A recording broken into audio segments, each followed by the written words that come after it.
എരുമയൂർ ഗ്രാമപഞ്ചായത്തിലെ അംഗൻവാടികളുടെ പ്രവേശനോത്സവം നടത്തി. എരുമയൂർ ഗ്രാമപഞ്ചായത്തിലെ അംഗൻവാടികളുടെ പ്രവേശനോത്സവം പുള്ളോട് മണിയിൽക്കളം അംഗൻവാടിയിൽ എരുമയൂർ ഗ്രാമപഞ്ചായത്ത് വൈസ് പ്രസിഡന്റ് ബിന്ദു ശിവകുമാർ ഉദ്ഘാടനം ചെയ്തു.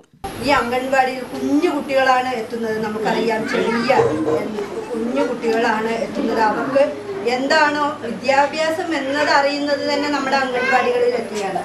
അക്ഷരങ്ങളൊന്നും അറിയില്ല. അവർക്ക് ആദ്യം മുതലുള്ള അഭ്യാസം മുതൽ നമ്മളെല്ലാ കുട്ടികൾക്കും ഈ അംഗൻവാടിയിൽ നിന്ന് തന്നെയാണ് തുടങ്ങേണ്ടത്. അപ്പോൾ നമ്മുടെ ടീച്ചർമാർക്കും ഹെൽപ്പർമാർക്കും എല്ലാം അതിൻ്റേതായ ഒരു പറഞ്ഞു കൊടുത്ത് കുട്ടികളുടെ ഒരു കുഞ്ഞു കുട്ടിക്ക് അക്ഷരങ്ങൾ പറഞ്ഞു കൊടുത്ത് അവരുടെ മനസ്സിലേക്ക് അത് പഠിപ്പിച്ച് കൊടുക്കുമ്പോൾ അതിൻ്റേതായ പ്രയാസങ്ങൾ അവർ നേരിടുന്നുണ്ട്.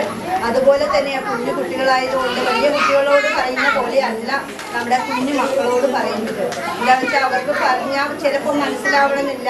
കുഞ്ഞു മക്കളാണ്, അവരുടെ രീതിക്ക് നിന്ന് തന്നെ ആയിരിക്കണം നമ്മൾ അവരോട് പെരുമാറുന്നത്.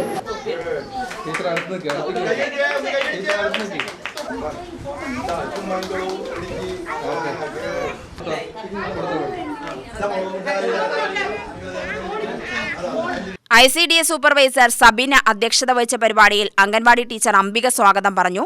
രാമകൃഷ്ണൻ, മീനാക്ഷിക്കുട്ടി, ഉദയ ക്ലബ്ബ് പ്രസിഡന്റ് കൃഷ്ണദാസ്, പാലം പ്രദേശ് ക്ലബ്ബ് പ്രസിഡന്റ് രതീഷ് എന്നിവർ പ്രസംഗിച്ചു. UTV news, Palakkad.